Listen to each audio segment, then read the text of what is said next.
5 on your side at 10 starts now. Sticker shock for Ameren customers. We used less, but I paid more. Tonight, ways to beat the heat and those ballooning energy bills. Steamy and sticky. Any break in the heat will be brief heading into the weekend if we see it. When this hot pattern starts to break down and when some of us see the rain chances increase.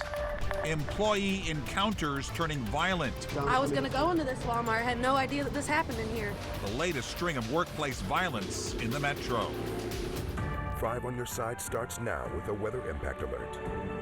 A live look over downtown St. Louis where the heat index got close to 110 degrees today and the dangerous heat is sticking around. Good evening, I'm Mike Bush. And I'm Kelly Jackson. Let's get straight over to Chief Meteorologist Scott Connell. Scott, when do we get a break? All right, I think there's a subtle break perhaps Friday, maybe Saturday, but it's not a big break, and there's more heat on the way for early next week. Listen, it's not really cooling off tonight. 87 in Forest Park. In Forest Park, where you have all of that greenery, you have all of that grass, and still it's 87 degrees there right now. These are the heat index values. We still have dew points east of St. Louis that are in the upper 70s, close to 80 degrees. It feels like 98 right now in Sparta, 92 at Scott Air Force Base. Many of us in the metro area are still feeling at or above 90 at this hour. The extreme heat warning continues for the metro St. Louis area through 7 o'clock tomorrow evening. The question then becomes is, will we get a little relief on Friday, and will that warning get extended? Here's what we're thinking in terms of the heat index values for your Thursday afternoon. It's more of the same. There'll be spots, especially east of St. Louis, where you have locally higher numbers. But then on Friday, there'll be more clouds to the north. There might even be a few showers that try to drift in. So there could be a subtle break here, especially north of St. Louis. Sure doesn't last for long. As we head into Monday and Tuesday, our anticipation is it builds back. And so heat index values could be over 110 again as we head into Sunday and Monday. If we get some rain, maybe that changes things, but at this point, those chances aren't that high and certainly aren't here tomorrow. Temperatures are in the mid to upper 90s, more triple-digit heat index values. You're working outside tomorrow, make sure you're staying hydrated. And as temperatures rise, so do those electric bills. A recent rate increase also went into effect for Ameren customers. 5 on your side's Laura Barteski talk with people trying to beat the heat today. She's live downtown. Laura? Mike and Kelly, all these people that I talked with, they're all doing the right things to try and beat the heat. Getting in the water, staying in the shade, staying inside. But they're noticing that's costing them a lot more because they're constantly running their air conditioners, which can't get a break.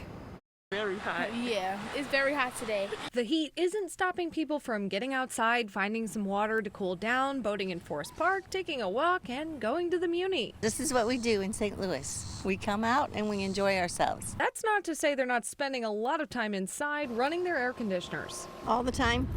And my husband just got out of surgery, and he's at home, and every time I turn around, he's saying, turn it down, turn it down. You can either pay for it or you can sweat. That's your choice. And they've definitely noticed a change in their bills. But it was higher, but then we also had a rate increase. So it's hard to say if it's the same amount. According to the little thing they send you that shows you how much you use, we used less, but I paid more.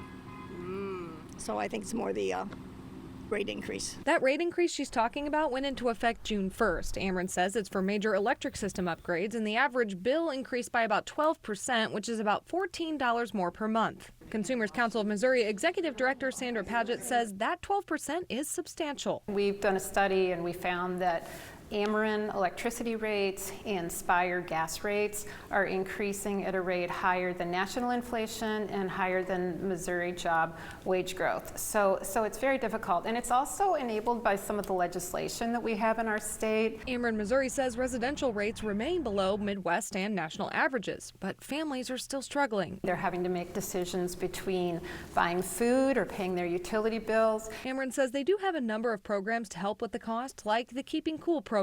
It provides a monthly bill credit, May through September, and they would get that this year and next year to help cover the cost of running that air conditioner. There's also budget billing available to help level out those payments so they're not seeing those spikes based on temperatures. And if you need assistance, you can go to our website, KSDK.com, and go under the As Seen on TV section. Just click on this story. We'll get you all those Ameren programs that can help you out. Reporting live downtown, Laura Barczewski, 5 on your side. We have a list of cooling centers on KSDK.com. Just text the word heat to 314-425-5355, and we'll send you a link. Sheriff Alfred Montgomery has hired a familiar face as his new HR director. Sonia Jenkins-Gray, former HR director for Mayor Tashara Jones, will take on the new role. Jenkins-Gray was fired from her position as HR director for the former mayor. She also serves on the newly created St. Louis Police Commissioner Board. Jenkins-Gray will be in charge of hiring, promotion, retention, and training policies. A high-ranking official at the St. Louis City Justice Center is on leave tonight. Multiple sources tell 5 on your side Deputy Commissioner Darnell Spear has been placed on leave. Now, this comes amid an internal investigation into allegations of excessive force inside the jail. And just over the weekend, Samuel Hayes died after being strapped to a restraint chair following a fight with another inmate. We reached out and asked new jail commissioner Doug Burris for an interview, but have not heard back. A jail spokesman would not comment any further on personnel matters. In the last 2 hours, we have learned the city of Wood River faces a wrongful death lawsuit from the police pursuit crash that killed 2 people. The family of George and Donna Julian says the city initiated a deadly pursuit when it was unsafe to do so. On July 3rd, police tried to pull over Miko Martin, but he took off. The chase ended when he hit the couple's car near the intersection of North Illinois Route 3 and Route 143. The Julian's car went into a ravine and caught fire. Why? I mean, I really want to know what was worth taking 2 lives. Julian family attorney released a statement saying, in part, quote, "You don't risk the lives of innocent people to chase a traffic offender. Here, 2 people who were loved by so many were senselessly lost in a preventable tragedy." The family and the attorneys will hold a news conference tomorrow morning to discuss the lawsuit. We just reached out to the Wood River Police Department, but haven't heard back. Hours ago, a Collinsville Walmart shut down for the day due to a stabbing inside the store. Police say it happened after 2 employees got into an argument. New tonight, 5 on your side's Robert Townsend takes a look at the workplace violence that is keeping police busy. In the past week, 2 violent crimes broke out inside at least 2 Metro East businesses. Police say Wednesday afternoon, 2 employees at this Walmart in Collinsville first argued, and then one of them stabbed the other. I think it's insane. Ashley Abbott was one of many unable to shop at the Walmart after the store closed abruptly. People are just going crazy, and people just need to chill out. There's a way to get through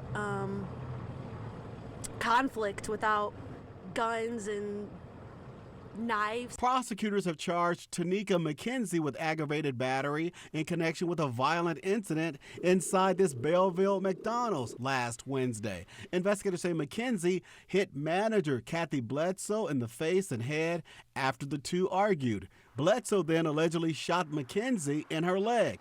Bledsoe is also facing charges. I talked to a veteran police officer who's also an expert when it comes to talking about workplace violence. So the idea here is to try and prevent it from getting to that point. Lieutenant Richard Wagner has worked in law enforcement for more than 30 years. He's also a certified expert on active threat, mitigation, and response. Wagner says anyone involved in on-the-job conflicts should first do your best to move away from it. But if an aggressor persists, let them vent and then separate yourself from them, seek some type of resolution to their problem. And if the tense moments get out of hand, notify the police, let officers come up there and give them the opportunity to try and bring that down a notch in hopes of keeping the peace at the workplace. Robert Townsend, 5 on your side.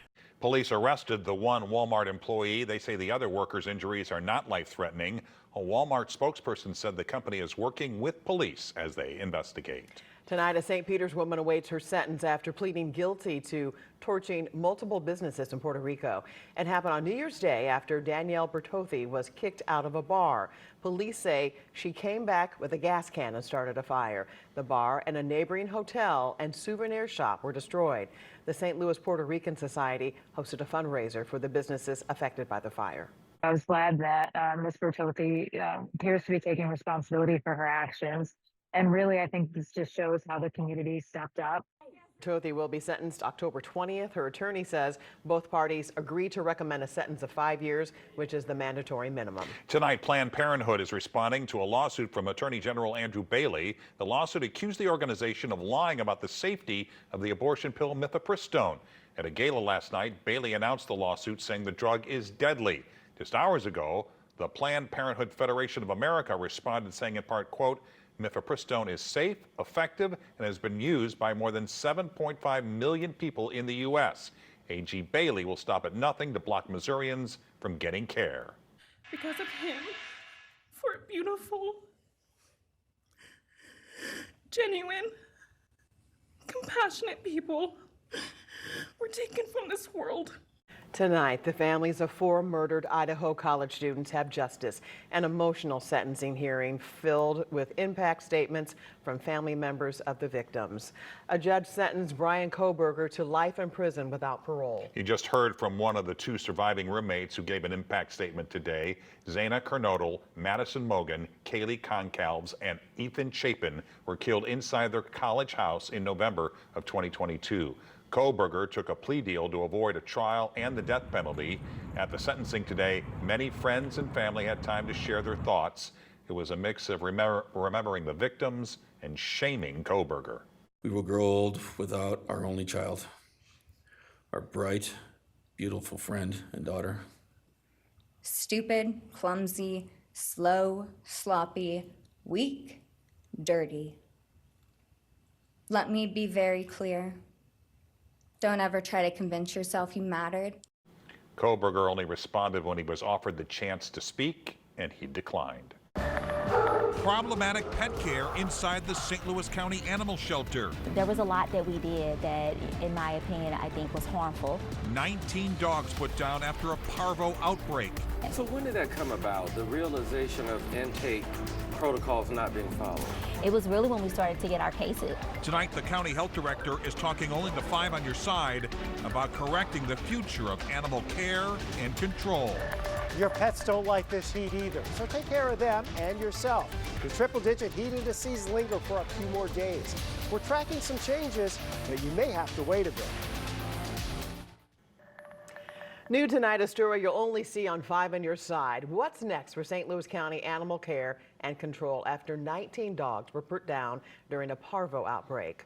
The vet director who signed off has now been replaced. Now the county executive wants to give the facility a more than $17 million overhaul. And tonight, Brent Solomon is digging into what advocates say the shelter needs to be better equipped in the future. Well, the county is once again operating its own shelter. The Animal Protection Association was running it, but decided last fall to part ways.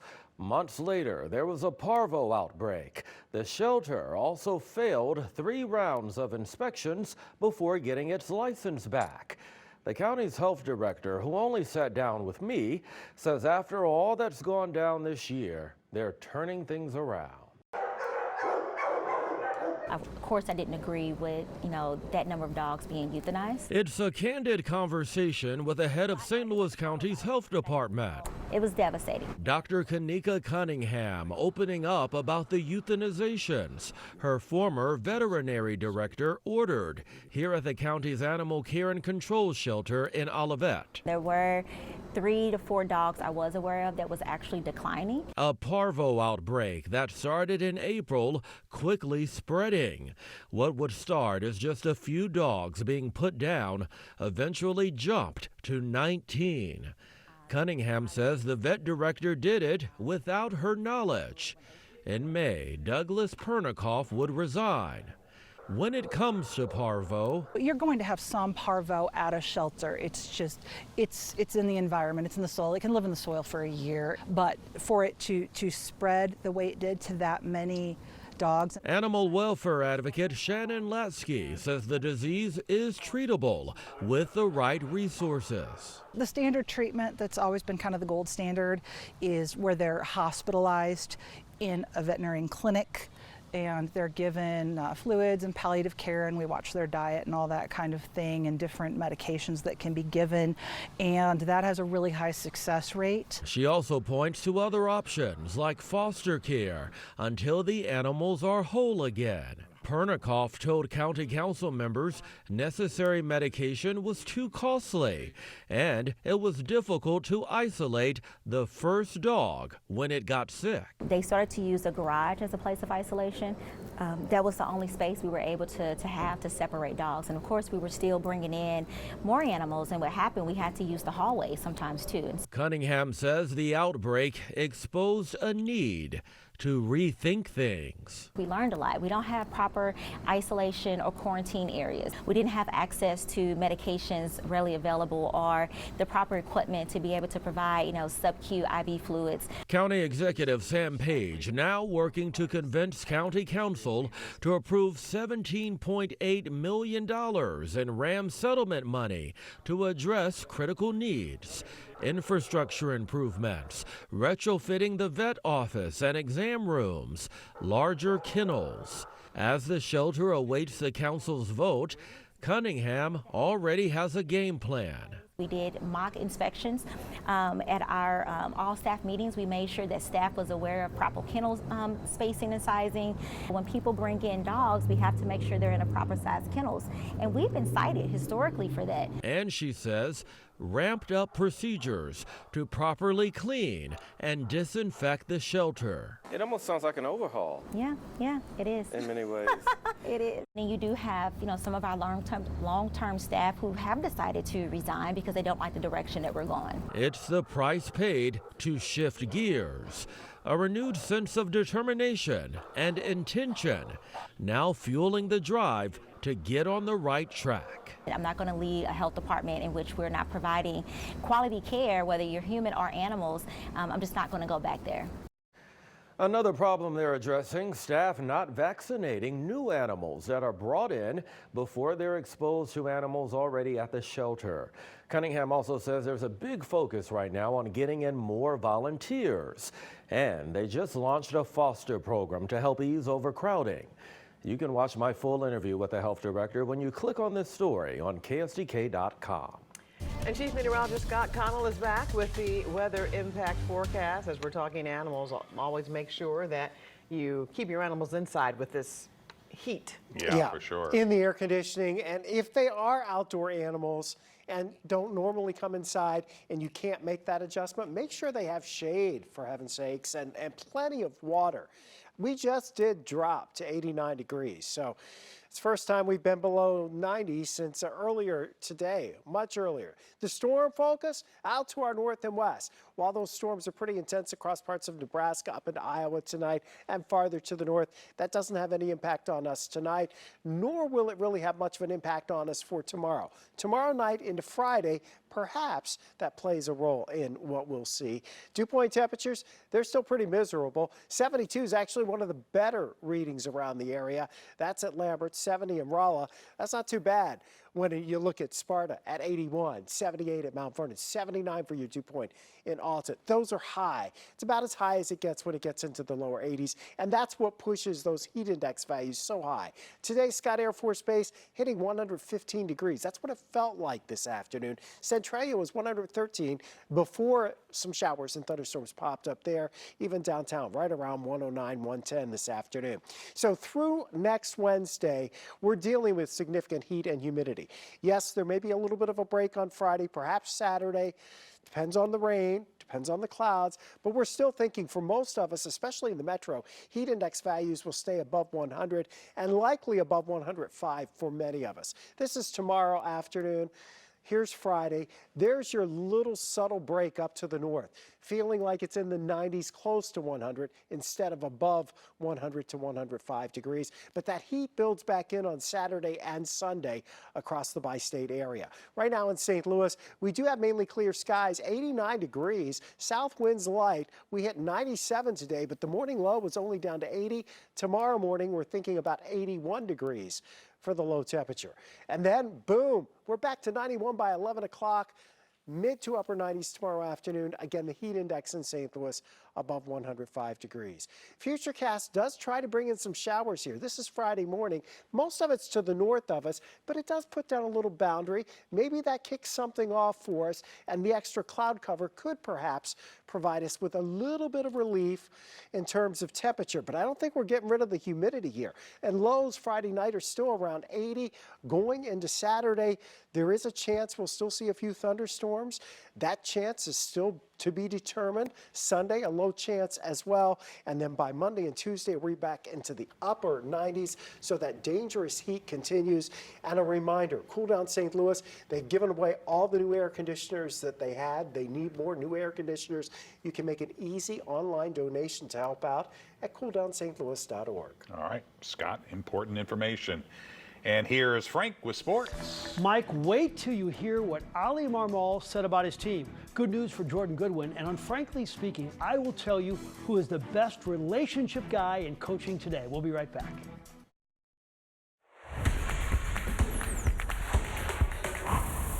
Not a whole lot offensively. Approaches weren't very good. In my opinion, that's the worst game we played. Well, I'm not going to argue with the manager. He's been at all the games. It's pretty tough not to score a run in Colorado. I mean, the Rockies haven't had a shutout in 220 games. This 1-5 trip out of the break confirms the Cardinals should turn into Mr. Haney from Green Acres and sell at the trade deadline. Andre Palante was better than Eric Fedde. Not much better. The Rockies went to town in the second inning, 4 RBI singles, and just like that, the Cardinals were down 4-0. When is the last time the Cardinals had the lead early? You know, I really like Tony Robbins' power of positive thinking. Something good here. Jordan Walker, 7 hits in 4 games, including that double. But it didn't matter. Ezekiel Tovar went deep. The Rockies have won their 4th series of the season. The final was 6-0. That's where I'm being told I'm aim get the ball inside. You know, that's where my pitches play the best, my fastballs play the best. So I'm trying to commit to not leaving those fastballs out over the plate, and felt like that was the goal, and try to execute it to the best of my ability. To the surprise of no one, Eric Fedde, designated for assignment last night, allowing 6 runs in 3 innings was the ending. He hasn't won since May 9th. Fedde finishes his Cardinal career with a 5-15 record. Andrew Granillo was recalled, and Michael McGreevy will be in the starting rotation. Multiple reports are pointing to a big shakeup in the UFL. The entire USFL conference is rumored to get new home cities. The teams in Houston, Memphis, Michigan, and Birmingham are set to become teams in Boise, Columbus, Orlando, and Louisville. The Battlehawks may have some new away destinations in 2026. Jordan Goodwin has been claimed off waivers by the Phoenix Suns. He was in the Lakers' rotation at the end of last season. The Suns will be his 5th NBA team for the pride of Althoff High School. He's cashing checks, though, every year. Good luck to Jordan. And good luck to my man, Devin Alexander, one of my favorite people. The 3-time world champion now trains boxers. And on August 2nd, he's hosting a big fight night to benefit his charitable foundation. 12 fights on the card, which will be held at his alma mater, Vashon. I care about helping the youth. That's why I started the foundation, is to help the youth. I don't charge the youth that come to my gym at all, because I always believe in giving back.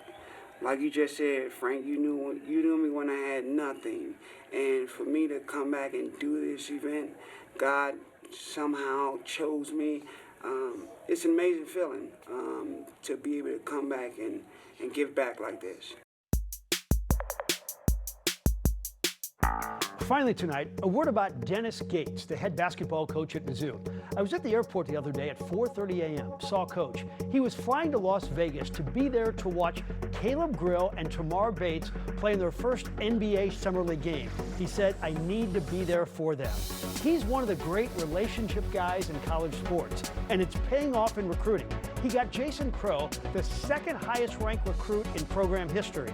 He also got the best player in the state to commit in Webster Groves Jr., Scotty Atkinson. And he kept his best players on the roster too. Gates tells his players that if I'm not invited to your wedding, then I have failed as a coach. I know you need money to get these players too, and Mizzou has that also. And they also have a coach who's going to win a lot of games for a long time. That's Frankly Speaking for tonight. We'll take a break and we'll be right back. We have had some short, hot summer days recently. Scientists say the Earth has been spinning faster, making days shorter. Thursday, July 10th, was the shortest day of the year so far. It was less than 24 hours by 1.3 milliseconds. The discrepancy isn't enough to be noticeable to humans and doesn't have any obvious effect on everyday life. Chips Ahoy is entering the Upside Down. The cookie company is teaming up with the hit Netflix show Stranger Things for a limited edition treat. The cookies feature a new chocolatey base, fudge chips, and a red strawberry flavored filling. They will be available on August 11th ahead of the 5th and final season of the show. Kelly is not happy about these cookies. I'm kind of scrunching my nose on that. Why not? I don't know, it doesn't sound good. Well, It's just for me. do we know if they're soft? Oh, that's a good I question. don't know. Yeah, because they should be with the chocolate-covered strawberry. Right. The filling, yeah. Yeah. Okay. So weather-wise, hot. I mean, what else are you going to say? Got to be safe. The heat index is still going to be in the triple digits the next several days. Maybe a brief break with a rain chance on Friday and Saturday. And there you have it. 5 on your side at 10. We're always streaming on 5+. Start your day with Today in St. Louis, beginning at 4 a.m. Have a great tomorrow.